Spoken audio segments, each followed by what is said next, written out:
कामरान मुर्जा साहब, आपसे गुफ्तगू का आगाज करूंगा। आज MQM पाकिस्तान, जिसके साथ आप अलायंस में चले गए हैं सिंध में, उन्होंने बाकायदा तमाम जमातों को जो उनके साथ अलायंस में, उनके साथ बैठकर एक आईनी तरमीम जो है वो उन्होंने इंट्रोड्यूस करवाई, और वो है कि जी खुद मुख्तार इजला और मजबूत पाकिस्तान।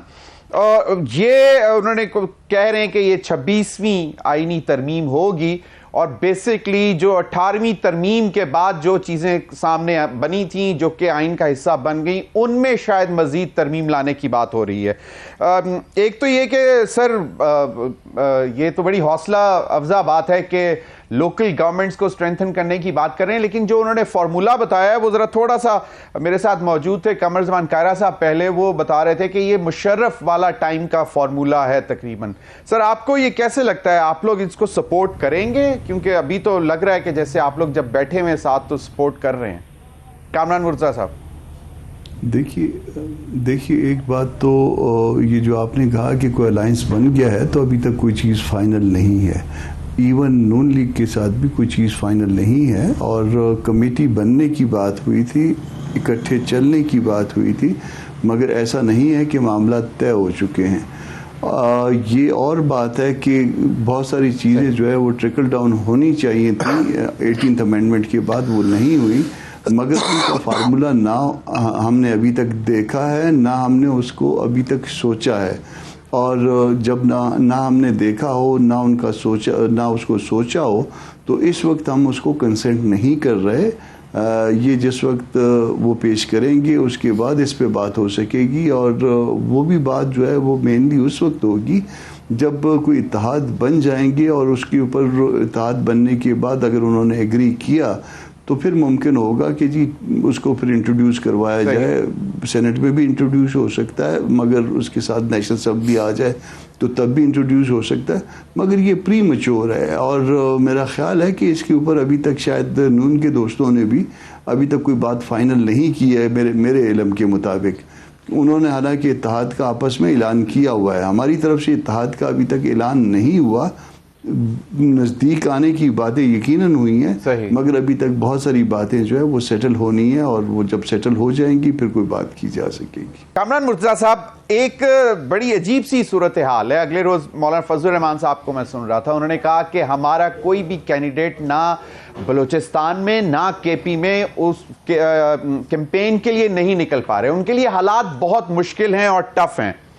तो ये इस सारी सूरत हाल में, और वो उन्होंने कहा कि कुछ भी हो जाए इलेक्शन से हम नहीं फरार हासिल करेंगे, इलेक्शन लड़ेंगे। पहले क्लेम आते रहे कि जी हालात साजगार नहीं है, मौसम है, दहशतगर्दी है, पहले मईशत, सब कुछ, लेकिन अब जो है ये अब क्या वाकई चीज़ें इतनी मुश्किल हैं JUI फे के लिए? तो फिर लेवल प्लेइंग फील्ड तो आप लोगों को तो मतलब किसी से ज़बरदस्ती आपसे ली नहीं जा रही, लेकिन आप लोग इन हालात में हैं जहाँ पे लेवल प्लेइंग फील्ड आपको नहीं मिल रही। देखिए, अगर किसी पार्टी के लोग कत्ल हो रहे हैं तो वो सिर्फ JUI है, अल्लाह ना करे कि बाकी पार्टियों के लोग कत्ल हों। हमारे जलसों में ख़ास तौर पे धमाके किए जा रहे हैं, हमारे लीडर्स को जो है ना ख़ास तौर पे जो है वो निशाना बनाया जा रहा है। मौलाना पेशावर गए तो साथ ही जो है ना वो थ्रेट अलर्ट जो है ना वो जारी हो गया। मौलाना कोयटा आए तो साथ ही जो है ना वो इंटीरियर मिनिस्टर उनके घर पहुँच गए कि जी आपने अपने आप को महदूद करना है। तो ये सारा कुछ जो है उसके बाद महदूद किया भी गया कि अब जब ज़ाहिर है एक हुकूमत वक्त आपको कह रही है कि आपको ये मसाइल हैं आपके साथ, तो फिर अब महदूद करना भी पड़ता। तो जब मौलाना जैसे आदमी जो है वो ना निकल पाए इलेक्शन कैंपेन के सिलसिले में, ज़ाहिर है इलेक्शन शुरू हो चुका है, तो जब शुरू हो चुका है और मौलाना को कह दिया जाए आपने नहीं, तो ये लेवल प्लेइंग फील्ड अगर एक्चुअली कर्टेल हुई है तो ये JUI के लिए कर्टेल हुई है, और इस तरह की कर्टेलमेंट किसी और पार्टी के साथ नहीं है। ये हम जो है ना वो पार्टी स्पेसिफिक है, और इसका गिला यकीनन जो है ना हम करने में हक बजानिब हैं कि अगर किसी के कहीं पे भी दहशतगर्दी हो रही है, या किसी की भी जो है ना वो सेकंड टियर में जो है वो उनको मारा जा रहा है, थर्ड टियर में मारा जा रहा है, तो वो JUI के लोग हैं।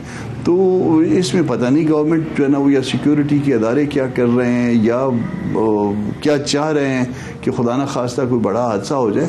देखिए, इस वक्त हमारे साथ जो प्रॉब्लम था, हमारा प्रॉब्लम ये था, जो हमने इसको कई दफ़ा कहा भी है 30% ऐसे एरियाज़ हैं जो हमारे एरिया जो हैं, जो हमारे एरिया जो कहलाते हैं, सूबा खैबर पख्तूनख्वा में भी और बलूचिस्तान में भी, जहाँ सर्दी की वजह से मूवमेंट भी जो है ना वो इंतहाई मुश्किल हो जाएगी, जहाँ से वो बच्चों की छुट्टियाँ होती हैं और बच्चों की छुट्टियों के नतीजे में माइग्रेशन हुई होती है और वो जो है ना वोटर जो है वो नहीं आएगा।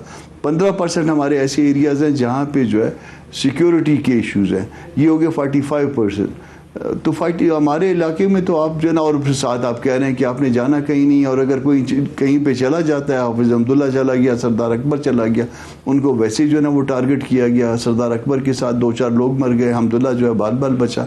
तो ये सारा कुछ हमारे साथ चल रहा है और इसके बावजूद हमने अज़म किया हुआ कि हमने इलेक्शन लड़ना है और उसमें मुकम्मल पार्टिसिपेट करेंगे, हालात जो कुछ भी हो। बिल्कुल, अल्लाह सबको अपने हिफ्ज़ो अमान में रखे, लेकिन यकीनन टफ टाइम है। कामरान मिर्ज़ा साहब, ये यकीनन एक बात है, पीपल्स पार्टी के को चेयरमैन आसिफ अली जरदारी साहब का तो ख्याल है कि इस किस्म की गुफ्तगू नहीं होनी चाहिए और कोई परेशानी नहीं है। एक दफ़ा बिलावल भुट्टो साहब ने भी कहा कि बस अब थक गए हैं हम लेवल प्लेइंग फील्ड मांग मांग के, अब सिर्फ और सिर्फ इंतखाबात की बात करें, और पूरे जो अपने उन्होंने कारकुनों को कहा कि जी बस इस तरफ लग जाएं। लेकिन कुछ लीडरशिप अभी भी पीपल्स पार्टी की खास तौर पर कह रही है कि एक मखसूस पार्टी के जो लीडर हैं, जो कायद हैं, वो लाडले बने हुए हैं इस वक्त, उनको बहुत सी रियायतें मिल रही हैं।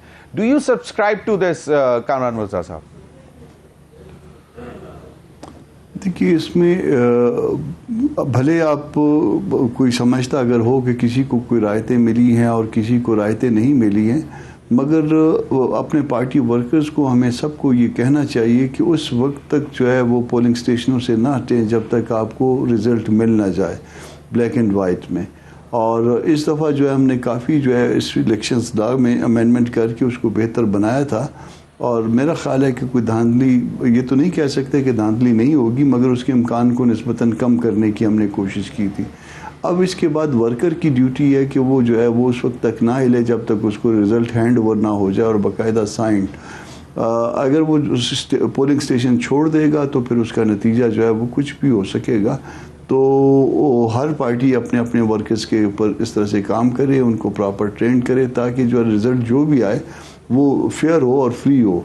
इस बात से अगर कोई इस फ्री में जो है अगर कोई बीच में कोई गड़बड़ करने की कोशिश करता भी है तो न कर पाएगी। अगर विजिलेंट होंगे तो फिर ये लाडले का कॉन्सेप्ट वगैरह जो है ये सारा कुछ ख़त्म हो जाएगा। हम इसको नाकाम बना सकते हैं अपनी विजिलेंस से।